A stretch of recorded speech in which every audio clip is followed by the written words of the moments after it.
कपड़े तरह तरह के, रेशों तरह तरह के बने हैं। चित्रा दादी से कहती है कि आप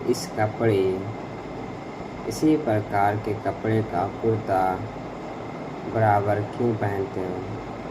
दादाजी चित्रा को बताते हैं कि वे सूती कपड़े से बना कुर्ता ही पहनते हैं।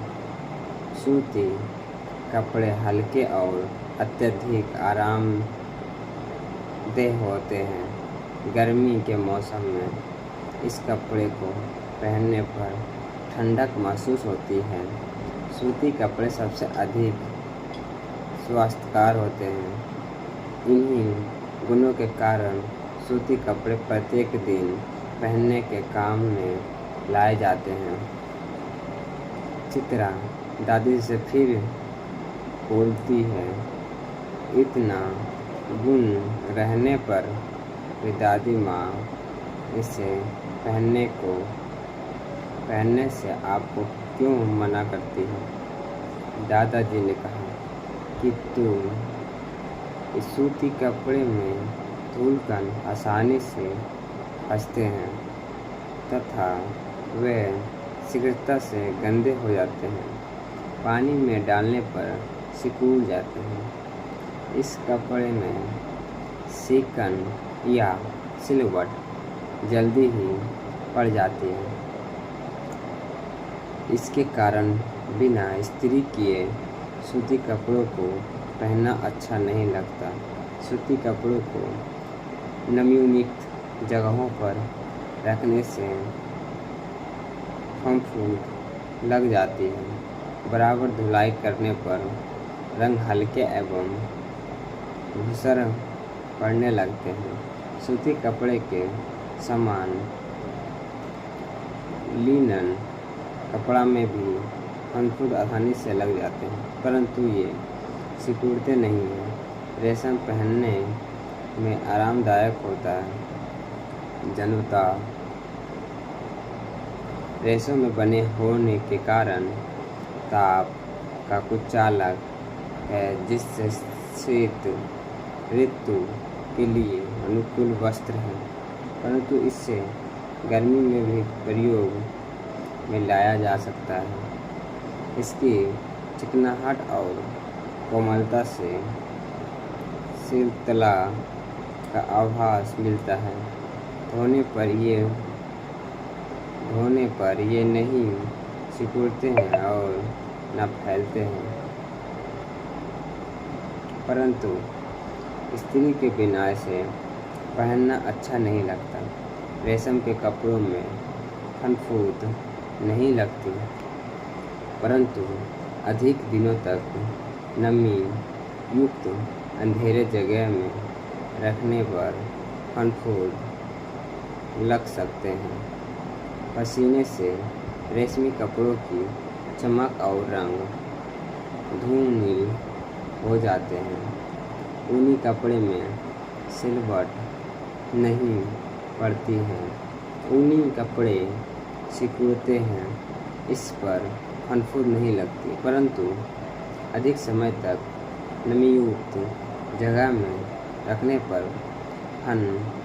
फफूंद लग जाती है। ऊन और धूप में रखने से इनका रंग हल्का हो जाता है। ऊनी कपड़ा को मुट्ठी में दबाकर फिर इससे छोड़ देने पर क्या होता है, ऊनी रेशों में अन्य रेशों को मिश्र करके बनाए गए कपड़ों को मुट्ठी में दबाकर छोड़ देने पर क्या होता है। पटसन से बने कपड़ों को हम पहनने के काम नहीं लाते हैं। पटसन से बने बोरियों में अनाज रखा जाता है।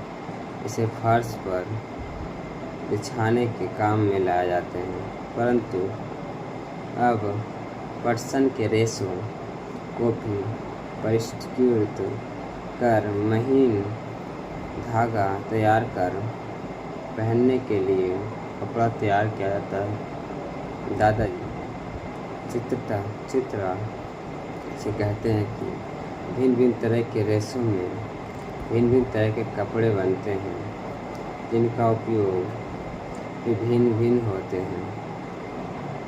कक्षा 6 तथा 7 में अपने भिन्न भिन्न तरह के रेशों से बने कपड़ों के बारे में पढ़ा है। इन रेशों से संबंधित जानकारी को तालिका में संयोजित कीजिए। आप देखते हैं कि इन रेशों में बने कपड़ों को पहनने एवं उनके रख रखाव में अनेक कठिनाइयाँ आती हैं। कपड़ों से होने वाली कठिनाई को हम कैसे दूर कर सकते हैं? कपड़े क्रमिक विकास को जानने के बाद ही हम कपड़ों के रख रखाव में आने वाली कठिनाइयों के दूर करने पर चर्चा कर सकते हैं। रेशों एवं कपड़ों की कहानी। कपड़ा मानव सभ्यता के विकास की देन है। कपड़ा मानव सभ्यता और संस्कृति सूचक है। आज ही नहीं, प्रारंभिक काल से ही मानव तन ढकने का प्रयत्न करता रहा है। काम के लिए उसने आदिम युग में घास फूस, पेड़ पौधे, पत्ते, छाल तथा मृत पशुओं की खाल आदि का प्रयोग किया, परंतु मानव इतने से कब संतुष्ट होने वाला था? उसकी तीव्र बुद्धि वस्त्रों की उत्पत्ति के साधन एवं वस्त्रों को बुनकर तैयार करने की तकनीक खोज निकाली। तब से आज तक तकनीक निर्माण कला में उत्तर विकास होता रहा तथा इस दिन में मनुष्य अनवरत प्रयत्नशील रहा। बुनी हुई चटाई तथा बटी हुई रस्सियों से उसे अपनी बुनियादी आवश्यकताओं की पूर्ति करने में सफलता मिली। सामानों को लाने ले जाने, शिकार को बांधने एवं ले जाने, शिकार, कपड़े और फंसाने आदि अनेक कामों के लिए उसने तिनकों एवं नरम कठिनाइयों को थूककर और चमड़े की पट्टियों से रस्सियाँ तथा डोरियों बनाए, परंतु वास्तव में इन्हें निर्मित करने की प्रक्रिया वस्त्र निर्माण कला की प्रेरणा बनी। इस कला में दिनानुदिन उन्नति होती गई और इससे चौड़ी पट्टियाँ बनाकर तथा ढकने के लिए प्रारंभिक प्रयास होने लगे। इसके साथ साथ मानव वस्त्रोपयोग रेशों की खोज की। उस समय मानव ने जिन रेशों की खोज की वे भी प्रकृति से प्राप्त होते थे, पेड़ पौधों से तथा जंतुओं के बालों से प्राप्त रेशों की वास्तव में उस समय वस्त्र के निर्माण को काम आते थे। ऐसा अनुमान है कि सन से प्राप्त रेशों से ही सर्वप्रथम वस्त्र निर्माण हुआ था। पूर्व पाषाण युग के विश्व लेक के निवासी 7वीं और 6वीं शताब्दी ईसा पूर्व जो यूरोप के निम्नलिखित जाति के कहलाते थे, लिन के रेशों का प्रयोग मछली फंसाने की बंसी तथा जाल बनाने में करते थे। निवास स्थान स्विट्जरलैंड में लिन के कुछ रेशों, उनसे निर्माण धागे तथा उनसे बने अन्य वस्तुएं भी प्राप्त हुए हैं। पूर्व पाषाण के युग के लोग अन्य कई वनस्पति रेशों प्रयोग करते थे। हेम्प सबसे पहला रेशा देने वाला पौधा की खोज हुआ, जिसकी खेती की जाने लगी। इसकी खेत सर्वप्रथम दक्षिण पूर्व एशिया में होती थी, जहाँ से इनका विस्तार चीन तक हुआ। ऐसा प्रमाण है 4500 ईस्वी पूर्व ईस्वी हेम्प की खेती चीन में होती थी। मिस्र में लिन की कताई एवं बुनाई की कला 34 ईस्वी पूर्व में ही विकास हो गई थी।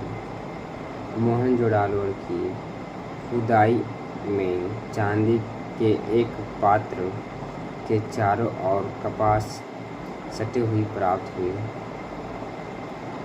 इससे प्रमाणित होता है कि भारत में कपास का उत्पाद 4000 ईस्वी पूर्व से ही होता आ रहा है।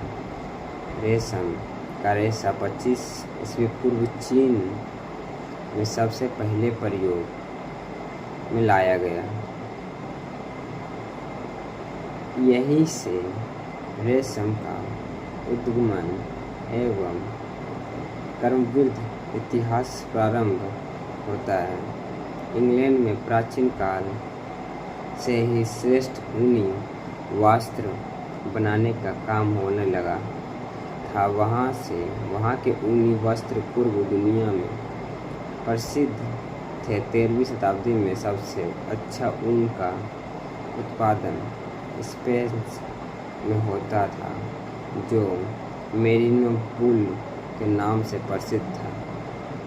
मध्यकालीन युग में राजाओं और सत्ताओं के संरक्षण के सुंदर वस्त्रों का निर्माण होने लगा।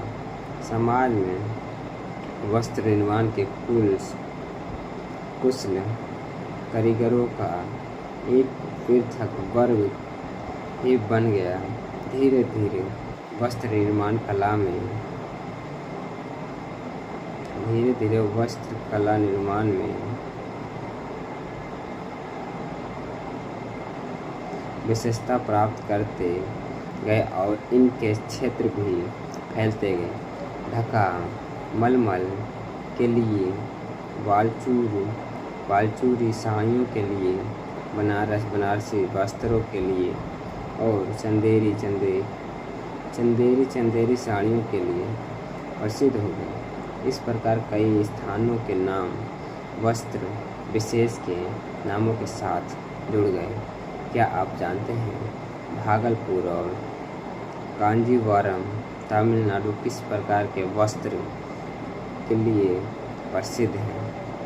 भागलपुर और कांजीवरम रेशमी कपड़े के लिए प्रसिद्ध है। यातायात के साधन के सुलभ होने से तथा कला के विकास होने के साथ साथ लोगों की वास्तविकता भी बढ़ती गई। फलस्वरूप लोगों ने वस्त्र के क्षेत्र में नई खोज करनी शुरू कर दी। वस्त्र की बुनाई कैसे की जाती है?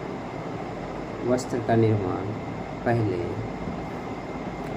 हाथों से किया जाता था, जिससे अधिक श्रम और समय लगता था और उत्पादन भी कम होता था। करघे के आविष्कार से वस्त्र निर्माण की क्रिया में उन्नति हुई और कम समय में एवं श्रम से अधिक वस्त्र बनाने में सफलता मिली। वैज्ञानिक आविष्कारों से वस्त्र निर्माण के काम में और भी उन्नति हुई। औद्योगिक क्रांतियों के बाद इस समय उद्योग में एक नया मोड़ लिया। आप इंजन से चलती हुई वस्तु विद्युत चालित यंत्रों से उत्पादन में अत्यधिक वृद्धि हुई। आज विज्ञान एवं औद्योगिक ने वस्त्र निर्माण उद्योग को चरम मोक्ष पर पहुंचा दिया। वस्त्र निर्माण के उद्योग में रेशों प्राप्त करने और वस्त्र को बनाने आदि सभी क्षेत्रों में अनुसंधान का कार्य बराबर चलता रहता है। नई नई खोजों के फलस्वरूप सूक्ष्म से सूक्ष्म, सुंदर से सुंदर वस्त्र यंत्रों द्वारा कम समय में बनने लगे। नमूने डिजाइन, बुनाई, रंगाई आदि सभी क्षेत्रों में उन्नति हुई और साथ ही विविधता वाले कपड़े बनने लगे। मोटे रेश से बने कपड़ों के बाद लोग रेशों को और पतला करते गए। उससे बने कपड़ों का प्रयोग किया जो पहले से बेहतर होते हैं। इस प्रकार धागा में ऐंठन और बढ़ाकर नए नए कपड़ों को निर्माण किया।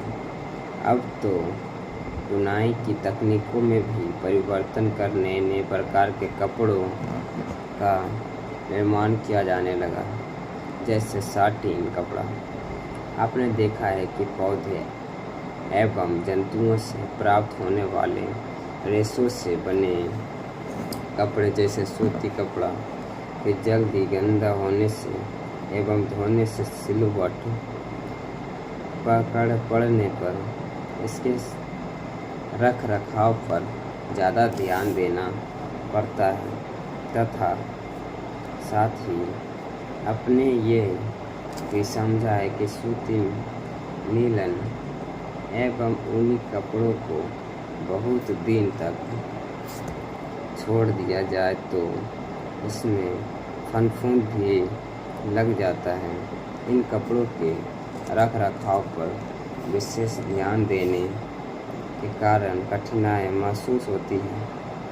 इसी कठिनाइयों को दूर करने के लिए कुछ नए रेशों का आविष्कार किया गया। इन नए रेशों की भी कुछ विशेषताएं हैं जिनकी जानकारी प्राप्त करेंगे। विज्ञान की प्रगति का प्रभाव निर्माण कला पर भी पड़ा है। आजकल अनेक ऐसे वस्त्र बने हैं जिन्हें इस्त्री करने की भी आवश्यकता नहीं होती है। इन्हें धोना और साफ करना भी आसान, इनमें कीड़े नहीं लगते। ये बड़ी सफलता है और कुशलता के बर्फ, पानी, शीत,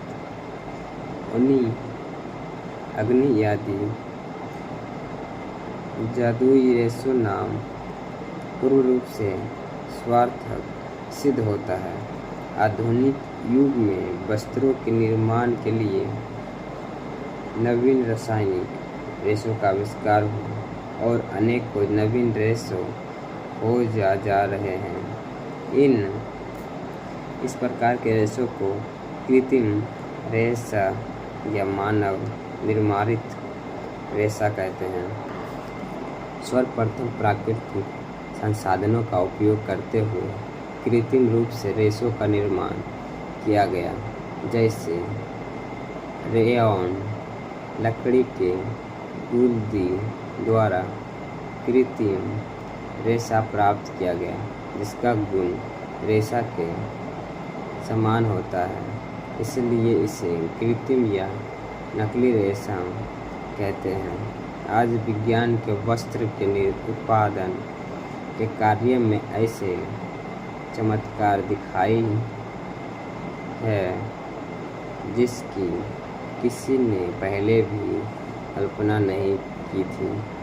आज रासायनिक संश्लेषण प्रक्रिया के द्वारा रेशों का निर्माण होने लगा। इस प्रकार के रेशों को संश्लेषित रेशा कहते हैं, जैसे नायलॉन, डेक्रोन, ट्रेलिंग, पेस्टिलर, पेटिकोट इत्यादि इन रेशों की प्राप्ति के साधन प्राकृतिक रेशों के समान सीमित नहीं है तथा इसके रूप भी अंततः बनाए जा सकते हैं। विभिन्न प्रकार की आवश्यकताओं के पूर्व के लिए इन्हें उसी के अनुकूल बनाया जा सकता है। कुछ कृत्रिम रेशों तथा इसके निर्माण के बारे में समझाना आवश्यक है। संश्लेषित रेशा।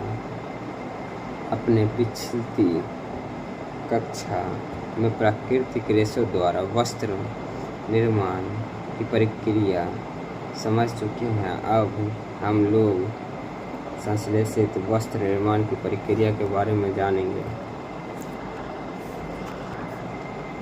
अपने पिछली कक्षा में जान लिया है कि रेशा कीट में प्राप्त किया जाता है। रेशम के रेशों से बना वस्त्र बहुत महंगा होता है, परंतु इसकी सुंदर बनावट ने प्रत्येक व्यक्ति को मोह लिया। रेशम और कृत्रिम रूप से बनने का प्रयास किए गए। 1890 में वैज्ञानिकों को रेशम समान गुणों वाले रेशे प्राप्त करने में सफलता प्राप्त हुई। क्या आप जानते हैं कि ये रेशे कैसे बनाए जाते हैं? इस प्रकार के रेशे प्राप्त करने के लिए लकड़ी या बांस की गुदली से कास्टिक सोडे की प्रक्रिया कराई जाती है। ज़ैंथेन सेलुलोज बनाने के लिए इस लुगदी को कार्बन डाइऑक्साइड से मिश्र किया जाता है, जिसे कास्टिक सोडे के घोल में घोल दिया जाता है। इससे लाल अथवा नारंगी रंग का द्रव पदार्थ बन जाता है। इसे स्वस्थ करने की उत्पन्न तथा उनमें पर चिपचिपा पदार्थ प्राप्त होता है।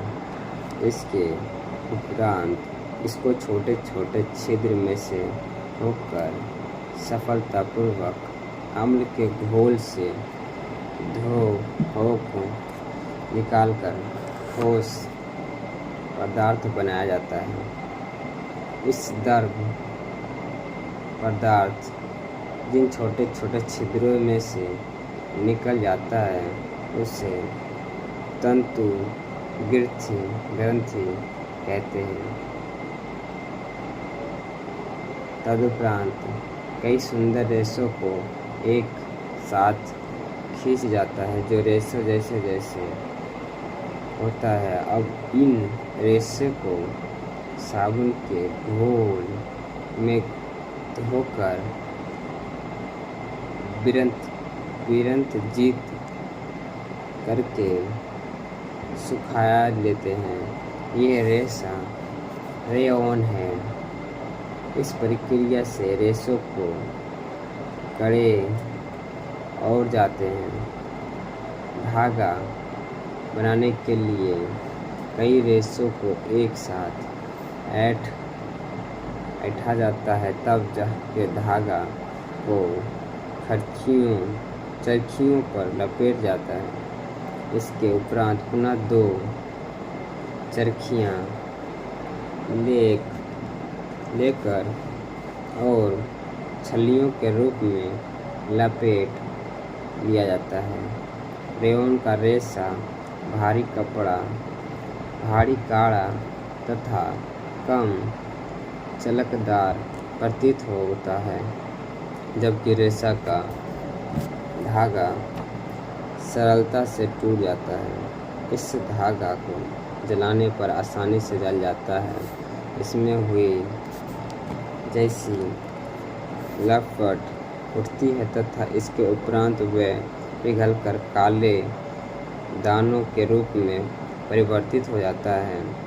जलते समय कागज या रस्सी जलने जैसी गंध आती है और अंत में भूरे रंग की राख शेष बच जाता है।